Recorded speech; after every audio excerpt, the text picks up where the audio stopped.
What's up mga kababayan? Page trending here. Dito sa video natin ngayon ay ating panoorin to nagbabagang balita. Apat sa Brave 18 mga kababayan ang matras no? At binawi ang mga affidavit nila laban kina Romualdez, Saldico at Bonget kaugnay nga dito sa flood control corruption. Na di umano mga kababayan nakatanggap pala ng tig 20 to 24 million pesos ang mga ito kung kaya't inatras na lang nila ang kanilang affidavit. Naku naman po, kung kaya't malaking katanungan ngayon sino no ang nagbigay ng ganitong halaga di umano dito sa apat na Marines. Pero bago ang lahat huwag niyo po sana kalimutang mag-like at subscribe para updated ka sa mga uploads ko araw-araw. At yun na nga no mga kababayan, wika ni Maharlika sana hindi di umano magurgur no itong apat na umatras na Marines, lalo na't parang pinahamak lang nila lalo ang kanilang sarili at nilagay ang kanilang mga buhay sa kamay ng mga bangag di umano. Kung kaya naman hindi ko na patatagalin pa, heto na ang buong video.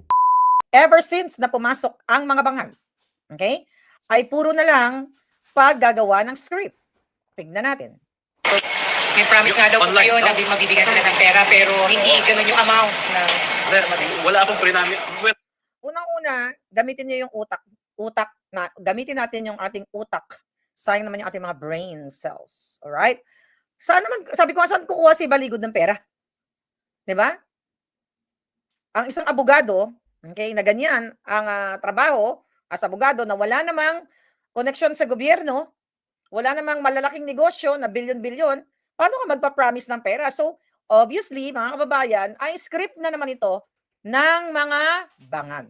Maririnig nyo sa iba pang 14 pagka nag-press con bukas kasi tatapusin lang namin itong pagpiyansa. No? Pero Tatingin nyo sila. So wala kayong promise na magkakaroon sila ng pera sa pag... Ang promise ko sa kanila ay magtulungan kami. Kung may problema sila sa pamilya ay magsabi sila para mapagtulungan. Ayun ang sinabi ko. At Alam mo yung promise, ang pagkakaintindi ko dyan, gano'n naman eh. Di ba? Hindi ka papangakuan na bibigyan ka ng 10 million, 5 million. Ang sinasabi, Johnny Baligod na magtulungan tayo. Let's say, kunyari, kung meron ka namang itutulong na pang grocery o pang bigas dahil sa lumalaban kayo sa tama, hindi bribery yan. Yan ay tulong bilang isang magkakasangga para sa laban. Dahil nga pinapahirapan ng bangag, pinasampahan ng kaso sa iba't ibang mga lugar. Di ba? Tapos nagta-travel sila. But saludo ako doon sa natitirang 14 na matatapang na Marine. Sir, huwag kayong sumuko. Hanggang mamatay, laban lang kayo. Pero siguraduhin niyo na huwag kayo ang magurgur. 'Di ba? Kung kayo nasa bingid ng alanganin, dapat ipagtanggol ninyo. Pero sabi nga, ano nagsabi? Wala nang tatamis pa. Tama ba 'yun? Ano ba 'yung sinabi ni Bonifacio? Can you help me? Ano 'yun? Wala pa, hindi, iba pala 'yun. Wala nang tatamis pa sa pag-ibig sa bayan, something like that. Pero wala nang sasarap pa. Kung magugurgur ka lang naman. Wala nang sasarap sa feeling na nagurgur ka, lumisan ka sa mundong ito, na gumawa ka ng tama, lumaban ka sa mga bangag. Hindi yung namatay ka, na minsan sa buhay mo ay nag-traitor ka sa iyong bayan. Ako sasabihin ko sa inyo, mamatay man ako bukas, makalawa, maging proud ako kahit nasa langit na ako, na at least namatay ako, na lumaban ako sa mga demonyong bangag. Kaysa naman namatay ka, na walang saysay ang buhay mo, wala kang na-contribute sa lipunan, sa halip ay nagtanggap ka ng payola, nagtanggap ka ng bayad sa pagkatao mong bulok. So yan ang paalala ko sa 14 na natitirang sundalo. Lahat tayo mamamatay. I know it's hard. Pareho tayo ng laban. Kung ano mangyari sa inyo, may mga anak kayo, may pamilya kayo, tuloy ang buhay. Pero kaysa naman nabubuhay ka everyday, na inutusan ka ni Satanas, inutusan ka ni Remulla, inutusan ka ni Bangag, inutusan ka ni Trillanes, sa halagang ganito, baliktarin mo ang katotohanan. Lala. Mas mahirap mabuhay, buhay ka nga. Pero sa utak mo, sa puso mo, ikaw ay isang traidor, ikaw ay sinungaling, ikaw ay isang duwag. So mas masarap mamatay ng matapang at nagsasabi ng katotohanan. Lumisan ka man sa mundo, ang ganda ng iniwan mong storya. Right? So kaya doon sa apat na mga supot, good luck. Baka sooner pagurgur kayo. Alam nyo naman ang kartel, alam nyo naman ang mga demonyo. Di ba? Sinabi nyo na si Sandro, si Tambaloslos, Correct. na nagnakaw, nag-deliver kayo ng mali-mali. Sino naman maniwala sa inyo mga apat na, apat na mga talawan? Mga Bisaya, Ilonggo man siguro kamo, no? Sino mong maniniwala sa inyo? Sa inyong recount? Di yung mga bangag lang sa ngalan ng salapi? I'm telling you, gugurgurin din kayo. Kasi ibig sabihin, para kayong mga laruan. Ang tingin nila sa inyo, mukhang pera, duwag, talawan o parang laruan na kung ano ang sasabihin, susunod-sunod. Mas mahirap mabuhay ng ganyan. So, pag-isipan nyo yan. Di ba? Hello, mic test? May audio ba? Wala. May audio? Hello, mic test? Hello, hello, hello, hello. Rrrr, meron naman. Okay. So, yun mga kababayan. Kasi nakaharang dito. Tuloy natin ang sinabi ni Baligod. Palagay ko naman sa ating mga Pilipino ay hindi masama ang nagtutulungan, no? Noong panahon nga ni Rizal, Bonifacio, Juan Luna, Macario Sakay, Aguinaldo, no? Del Pilar, nagtulungan din sila eh. Pero ang advokasya nila ay para sa bayan. So, ganun din ito. Ang kanila, ang ginamit ng ombudsman sa kanilang affidavit, no? They have 3 of the 8 witnesses. Okay. Ginamit ng ombudsman yung affidavit ng 3 laban kay Tambaluslos. Paano ngayon nila i-reconcile yan? So, yung testimonya na laban kay Tambaluslos, pinaniwalaan ng ombudsman Bulok para kasuhan daw si Tambaluslos na hanggang ngayon hindi pa naman nag-prosper o hindi pa naman napupush dahil alam naman natin ang kanilang mga laro. Then, although hindi natin alam kung which is which yung nirecount nila. So, alin ang papaniwalaan ng ombudsman o ng bangag? Yung gusto lang nilang paniwalaan. Selective nga eh. We all know the script. We all know ahead of time.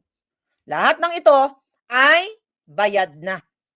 Kaya the ultimate solution is pababain si bangag o ipagdasal na sana mamatay ng putang ina. Na kinuhanan ng affidavit ng ombudsman. So, yun. Hindi pa po natin pwede disclose yung mga pangalan nila. Pwede naman. Si Waupan, Tube, Voluntate, and Narodel. Attorney, si Trillanes po, Senator Trillanes, pinasuran na niya or hindi niya Inurong tinurong na yung yung kaso. Inurong na po niya yung kaso dun sa 4 na tinig. Okay lang. What's your comment reaction po? Kasi sila naman ang nagtrabaho nito para umatras sila eh. Okay lang. Attorney, Normal sa may mabigat na problema. Ano po kaya ang dahilan? Anong nagsabi ba sa inyo yung 4 at bakit na po sila nagdekan? Yes, may mga verbal kaming pag-uusap. Meron ding text messages, no? At yan ay So, yari na yan. Verbal text messages na nagpaalam para bumaliktad. Yeah, sabi nga ni Howdy, mga Marines, pagtatanggap kayo ng pera kay Natamba at bangag, titigilin rin kayo gaya ni Gotesa. Yes, nasaan na si Gotesa? Hindi na natin alam kung nasaan. Buhay pa ba siya? Kaya sabi ko sa'yo, kung gusto mong lumaban, una ka lumabas at nanindigan para sa katotohanan, no turning back. Dapat palaban ka hanggang dulo. Pero kung tulad ng mga ganito, pwede kang gurgurin. Katulad din ng mga vloggers na nagkandamatayan sila. Pag nagkaonsihan sila, madali lang silang gurgurin kasi alam ng kalaban nilang pare-pareho silang demonyo eh. So wala nang saysay ang buhay nila. Isang bala lang yung mga yan. Isang bala, 2, 3, isang gurguran lang yung mga yan. So kaya kung sabi ko nga, kung gusto mong lumabas at manindigan, sa una pa lang, bago ka lumabas sa telebisyon o sa social media, pag-isipan mo, ako ba ay magiging matapang hanggang dulo? Paninindigan ko ba yung aking sinabi o later on magpapapresyo ako? 'Di ba? Babaliktad ako, ganyan-ganyan. Right? So wala pa nga yan nung nararanasan ninyo eh. 'Di ba? Naduwag na kaagad kayo. Talaga namang mga supot kayo, no? Pakinggan pa natin. ko para maipakita ko bukas kasi magkanta kami ng press conference bukas. Pero basically, ano ho ang dinahilan nila ng pagbawi? Kasi ano din ho ang magiging epekto? Very personal kasi yung rason nila, no? Personal. Ang una, sinasabi nila na takot na sila sa kanilang seguridad, no? Pera lang yan. Okay? Takot. Maaaring ang takot. Pero, at the end of the day, pera-pera. Gusto na rin nilang manahimik kasi hirap din yung biyahe-biyahe pabalik Manila, no? Tuwing preliminary investigation. Pupunta dito sa Las Vegas. Magpapiyansa sa mga sundalo, no? Na nakasuhan ng 4 counts of perjury na final ni na De Lima, Trillanes, Anyo, and Katapang. Tama mo ba? Para sa 14 lang, dun sa 18, bakit po? Bakit hindi yung para sa 4? Namimiss mo yung 4, ha? Yung 4 ay kasama sa sinasabi nilang nagrekat. No? So, doon sa 4, 3 ang sa kanila ang ginamit ng ombudsman ang kanilang affidavit, no? They have 3 of the 8 witnesses na kinuhanan ng affidavit ng ombudsman. So, yun. Okay, so yun. So mga kababayan, okay, yes, takot sila or nabayaran sila. It's ano lang naman kasi yan eh. Mahirap talaga yung may kasong ganyan. Okay? Palipat-lipat, kung saan ka kakasuhan o tatamnan ka ng kaso. Parang katulad lang yan sa mga double agents din, ng mga vloggers, okay, na tumatanggap ng pera at bumabaliktad na, inaatas ang kanilang mga kaso, chuchu-chuchu. So, wala yung pinagkaiba. Pero mga palangga, eto na yung sinasabi ko sa inyo eh. Alright? Na talagang gagawin ng Bangag Administration ang lahat ng kakayahan nila para takutin ang mga naninindigan. Okay? Gagamitin ng salapi. Ako mismo, December pa lang, noong 2022, ino-offeran na ako all expenses paid. Babalik daw ako sa Pilipinas, magre-red carpet si Lisa Tanas. 'Di ba? Titigil na ako sa mga kasinungalingan na sinasabi nila, 'di ba? So ngayon, mga kababayan, tapos wag ko na daw ako, kumbaga lalablabin ko na uli si Satanas. Wag ko na silang tirahin o ipalabas ang mga sinasabi ng puting ahas. Pero nanindigan ako. Only one life to live o to enjoy in this world. Might as well die or survive. Right? Then, the next year, isa sa kaibigan natin na nagsabi, actually, ang nagparating, namatay na yung who's that? Yung namatay na nag-basketball, yung kasabot ni Satanas sa Comelec sa Pandaraya. Sino yun? Basta yung namatay, I forgot yung pangalan niya. Yun ang nagsabi nun eh. Natanungin si Maharlika kung ano ang gusto niya. 'Di ba? Tigilan niya na si Bangag, tigilan niya si BBM, tigilan niya na si Lisa. Tanungin niyo kung anong gusto ni Maharlika. Name your price. 2 tao. Okay? Si Hubert, Bert, something with Bert ang pangalan nung namatay. Okay? Hubert ba 'yon? Wala, tagal na kasi namatay na 'yun eh. Anyway, mga kababayan, ano ang sabi ko? Naalala nyo? Kinuwento ko yun sa inyo. Ano sabi ko doon sa nag-mediate? Ano daw ang kondisyon ni Maharlika para tumigil na? Sabi ko, mag-resign si Bangag. Siyempre, hindi doable sa part nila. Right? So, yun. So, ito ngayon ang mangyayari, mga kababayan. Uubusin talaga tayo. Uubusin isa-isa. Pero kailangan you have to play your cards good. At dapat, huwag ka magpapasindak. Una-unahan lang ang buhay. Una-unahan lang yan. Ngayon, kung duwag ka, okay, talagang aatras ang iyong itlog o aatras ang iyong pison. Pero eto ngayon ang ginagawa na talaga ng panggigipit ng Bangag Administration. Kitang-kita na yung mga sinasabi nitong mga Marines na ito, kapani-paniwala. Kasi wala silang script eh. 'Di ba? Wala silang script. Ngayon, napilitan sila dahil sa ngalan ng salapi. Siyempre nga naman, irresistible ang 25 million na in-offer sa kanila according to that interview. O kaysa naman magpanaang-daang sila kung saan sila kukuha ng pamasahe or what, although tinutulungan naman sila. May mga tumutulong nga, di ba? Hubert. Yeah. Yan. Hubert Guevara. Jana, right. Galing mo ah. Naalala mo sa dami kasi ng information natin. Ayun. Nagano yun. Nag-ask yun sa isa sa kaibigan natin. Tanungin mo si Maharlika. Basta tumigil lang siya. Tigilan niya na yung mga puting ahas. Huwag na siya maglabas. Name your price. Then, ano ba ang gusto niyang kapalit? Ang kapalit, sabi ko, kung lumayas si Bangag sa pwesto. Yun. Kasi naniniwala ako, mga kababayan, once binenta mo na ang kaluluwa mo sa mga demonyo, hindi ka na makakalabas sa ganyang klaseng laro ng buhay. It's like, pag pumasok ka sa scamming, pumasok ka sa sindikato, pumasok ka sa panggugoyo, lahat ng klase ka, hindi ka politiko, pandaraya, pang-uuto, mabubuhay ka na lang ng ganyan ang style ng iyong pamumuhay. Well, may mga tao talaga na aatim nilang mabuhay sa pagnanakaw, katulad ng Maleta Gang, katulad ng mga dramatization ng mga inupo ni Bangag na kunyari po, ganyan, paro opo, pero sa likod ay nagnanakaw, gumugurgur, nanggigipit ng mga Pilipino, araw-araw kayong pinagnanakawan. Wala pa rin ginagawa mga Pilipino, sabi ni Rachel, hanggang SOCMED ang galit, walang action. Exactly, kaya sabi ko nga sa inyo, palangga, Rachel, ang pwede na lang talaga natin ay online kulang. Iguzum, tegi boom, bangag, di ba? Ganun lang. Pero I hope mayroon namang magaganap. Hindi lang natin alam. Sabi nga, hindi naman ang buhay, minsan nasa ibabaw ka, minsan nasa ilalim ka rin. Hindi forever na nasa ibabaw ng kapangyarihan ang mga bangag sa pang-aabuso nila sa kapangyarihan at sa pera ng bayan pagpapahirap sa inyo. Hindi sila forever dyan. At dito naman sa video na 'to mga kababayan ni ating pakinggan si Atty. Tapasio 'no, na kung saan, kakasuhan di umano itong sina De Lima at Risa Hontiveros ng libel 'no, kaugnay nga dito sa mga masasamang sinabi nila dito kay Kibuloy. Ating panoorin 'to mga kababayan. Attorney, ito naman po, muli na naman pong binuhay itong issue nga tungkol kay Pastor Apollo C. Kibuloy, tungkol po doon sa pagpapadala doon sa Amerika dahil nga sa mga aligasyon, sa mga akusasyon laban po sa kanya. At marami po sa mga, alam po ninyo, marami po sa mga senador, o ilan po sa mga senador, ilan po sa mga kongresista, ay para bang humahatol na kay Pastor Apollo C. Kibuloy na para bang nagawa na niya yung krimen na yan, para bang hindi pa siya inosente. Ano ho bang masasabi po ninyo doon? Alam niyo po, yung dalawang senadora na tumutuligsa po at nag-uupasala kay Pastor Kibuloy, unang-una po, tingnan natin yung source. Ito ang dalawa sa pinakamalaking ipokrita dito sa ating bansa. Bakit po nasabi yan? Umpisahan po natin kay Senadora Risa Hontiveros. Yan po, noong 2022, nag-file yan ng bill para tanggalin yung libel as a criminal offense. Pero ngayon po, lahat ng tao kinakasuhan niya ng libel.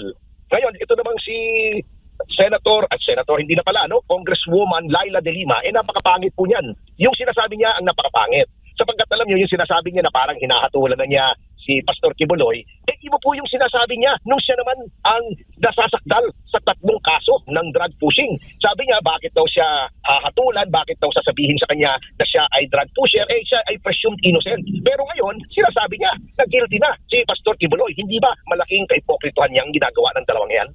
Opo. Mas magandang sa inyo na po manggaling. Wag na po dapat maniwala dito sa mga senador at kongresistang nagsasalita para bang parang judge na yung ituturing po, attorney, sa kanilang mga pahayag laban kay Pastor Apollo C. Kibuloy. Sa inyo pong pananaw, para sa kaintindihan po, para sa kaalaman ng publiko at without violating sub judice rule, papaano po ninyo o papaano ho dapat maintindihan ng taong bayan itong issue o kaso po ni Pastor Kibuloy sa Amerika? Ang dapat pong intindihin natin dyan ay yan po ay may proseso naman. At yan po naman ay sa aking na research ay nag-e-empanel na sila ng jury, nag-e-empanel na sila at mag-uumpisa na yung proceedings. Ngunit eto pong dito naman ang sinasabi nitong si Risa Hontiveros at saka si Laila De Lima. Alam nyo, you have to know where they are coming from. Etong si Risa Hontiveros, alam po ninyo, ay yan po ay nasa ngayon, may complaint po kami dyan ngayon sa Ethics Committee ng Senado for witness tampering and subornation of perjury. Ano pong ibig sabihin nun? Siya po ay naglalabas at yan ang aming aligasyon. Siya ay gumawa at naglabas ng mga peking, mga testigo laban kay Pastor Kibuloy. Ito namang si Laila De Lima, akala mo kung sino magsalita, gusto lang mag-senador niyan ulit, kasi panayan talo, ay yan naman, ang lakas niyang makabintang, siya mismo umamin siya, guilty siya ng adultery. At guilty rin yan. Para sa akin, ang contempt of court, basta hindi pagsunod sa Korte Suprema. So, diba, sabi nga sa Biblia, let he who is without sin cast the first stone. Ito yung mga makasalanan Sino sila para magbintang at maghusga kay Pastor Kibuloy? Opo, attorney, si Admar po ito, magandang umaga. Yung timing din po nito, lalo na itong parang kung babasahin mo kasi itong kanilang mga pahayag, alam mo yung parang takot na takot sila at ano ba ang sa tingin nyo po? Bakit umabot sila sa ganitong mga klase ng pahayag? Meron ba silang itinatago, gustong ilihis? Kasi napapansin natin ito pag nabubulgar na, pag medyo alanganin na yung kanilang mga ginagawa at nalalaman ng tao, bigla na lang sumusulpot itong ganitong klaseng pong mga issue po, attorney. Ay opo, diversionary tactic po talaga yan ng dalawa. Alam niyo po kung bakit. Ay alam niyo po, unang-una, yung impeachment trial po ay wala naman silang maipakitang malakas na patotoo laban sa mga akusasyon kay Vice President Sara Duterte. Pangalawa, alam niyo po, Boss Admar, kailangan talagang ilihis nila yan sapagkat ngayong bumabagyo at umuulan at nagla-landslide ay nasasariwa po sa isipan ng mga tao yung flood control na trilyon mahigit ang ninakaw sa bayan. Kaya yan, gumagawa po sila ng mga diversion, yung nahuli na daw si Bato, hindi naman pala totoo. Ngayon naman, pinaiingay nila itong tungkol kay Pastor na guilty na agad, nililitis pa naman. Actually, pwedeng maging contemptuous at libelous yung statements nitong dalawang ito. Bakit contemptuous? Sapagkat may ongoing trial po yan. Tama po si Sir Jade nang binanggit niya na may sub judice rule. Kapag ang isang bagay ay nililitis, hindi dapat po kayo nagsasalita sa publiko tungkol sa merits ng case sapagkat baka ma-influensyahan yung huwes. At ang pag-violate po ng rule na yan may subject you to a citation for contempt. At yung libelous naman, you are imputing a vice, crime, or defect. Hindi pa nga tapos yung hearing, sinasabi mo, guilty na ng human trafficking, etc. Libel po yun na pwede po silang kasuhan doon. Opo, parang nasa dugo na ata nila, attorney, yung pag-aakusa, no? Pero hindi pa rin naman tumataas yung talagang ano nila, yung kanilang tiwala mula sa taong bayan. Pero ganito pa rin yung laging pattern po nila eh. Sa tingin nila, may ganda points na may idadagdag sa kanila sa paggawa nitong mga ganito na parang animoy sila yung mga matutuwid. Alam niyo po, lalo pong bababa at babagsak ang kanilang trust rating sapagkat hindi naman po mangmang ang mga taong bayan. Alam po nila kung anong klaseng tao yung si De Lima at si Risa Ontiveros. At alam po nila, lahat po ng mga ginagawa niyan ay, yun nga, pampaganda points lang sapagkat may mga ulterior motives. Si Risa Ontiveros, gustong magpresidente yan. Kaya lang dalawang talo na yan sa Senado at yung pangatlong takbo niya, bagamat nanalo siya, number 11 naman, kulelat. Itong last time ng re-election, number 12, kulelat din. Ikaw, 1 out of 12, kulelat ka pa, gusto mo pang 1:1, paano nanalo? Si De Lima naman, incumbent yan, tumakbo ng senador, re-election, talo. Sapagkat silang-sira na po ang kredibilidad nila. And I do not think they can do anything para tumaas pa ang kanilang trust rating. Sapagkat booking na po sila ng ating mga kababayan. Hindi po sila dapat pagtiwalaan sapagkat sila po, it's a case of these people, parang it's the pot calling the kettle black. Sila po ang may talagang nakakarimarim ang kanilang mga kasalanan sa bayan ay sila pa ang may ganang mamintas. Opo, tsaka kapansin-pansin sa kanilang mga pahayag, attorney, na meron silang termino.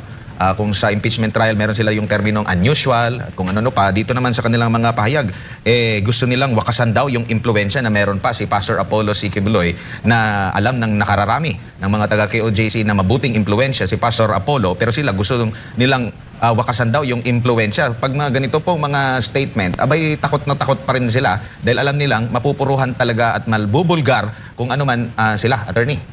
Ayaw po, tama po yun. Alam nyo, yung mga ganyang salita is not only a violation ng kanilang sinumpaan. Paano ka magtitiwala sa mga taong yung sinumpaan nila? Bilang mga public officials ay nilalabag nila. Ano yung sinasabi ko? Noon sinumpa po sila bilang senador, bilang kongresista, sila po ay nanumpaan na ipagtanggol ang lahat, ang konstitusyon at lahat ng batas ng ating bansa. Anong nasasaad sa konstitusyon? A person is presumed innocent until proven otherwise. Nilalabag po nila yan. Ano pa yung sinasabi nilang wakasan ng impluensya ni Pastor Quiboloy? And that is a direct attack on a religious belief and a church, yung Kingdom of Jesus Christ. Bakit po gusto wakasan ang impluensya ng isang pastor samantalang may freedom of religion po tayo, lahat ng tao ay balayang mamili ng kanilang pananampalataya, depende kung sino po na mangangaral ang kanilang pinaniniwalaan. So, yan po lahat yan lamang makikita nyo. Opo. Mga to.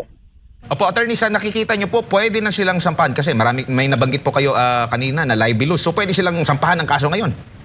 Ay, opo. Pero alam niyo itong mga tao ito, parang may mga immune na sila sa ganyang mga remedies at ang ginagawa lang nila nagpapapansin lang sapagkat walang pumapansin sa kanila. Pero talaga pong at sa ganang akin bilang isang abogado, talagang nandiyan na po lahat ng elements ng libel, including malis sapagkat wala naman pong reason kung bakit dapat nilang sabihin yan sapagkat alam naman nila na nililitis yan upang malaman kung guilty or innocent, bakit pangungunahan nila ang hukuman. Pero sanay po yung mga yan, magugulang po yung mga yan Opo. Attorney, si Jade po ulit. Ito bang nangyayari kay Pastor Apollo C. Quiboloy na kahit nakakulong na ay talagang malakas pa rin po ang impluensya kaya yan po ang tinatarget nila ngayon? Ay, totoo po yan.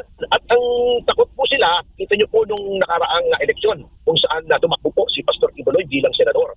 Sa militar po natin, nasa top 5 po siya.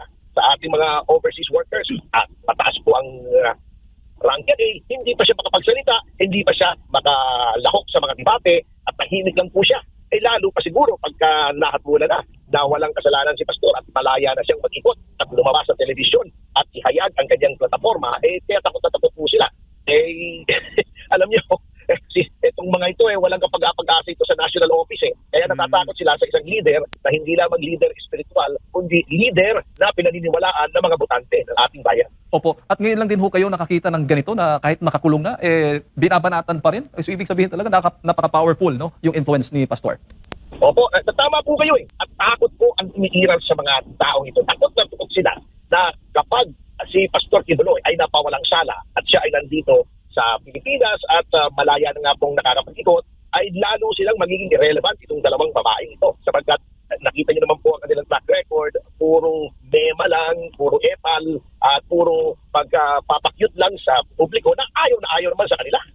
Opo. At sa tingin po ninyo, bahagi pa rin po ito ng playbook para po sa darating na eleksyon na patatahimikin po yung mga possible na magiging hadlang po sa kanilang mga interes. Opo, totoo po yan sapagkat ito pong SMNI na itinatagpo ni Pastor ang isa sa mga kakaunti na lamang pong nananatiling tinig ng katotohanan dito sa ating bansa. Alam kong nagugulat sila at natatakot na palakas po ng palakas ang viewership ng SMNI kaysa sa mga ibang mainstream na sa palagay ng ating mga kababayan ay masyadong matindi ang bias at masyadong kumikiling sa linya ng administrasyon at tumutulong sa pagsupil ng katotohanan. So diyan po sila yung organisasyon ni Pastor Tibuloy, yung SMNI, yung DCAR ay tuloy na nagsasahimpapawid ng tunay na storya at yung mga nasa likuran ng mga pangyayari na pinagtatakpan ng ibang mga media outlets.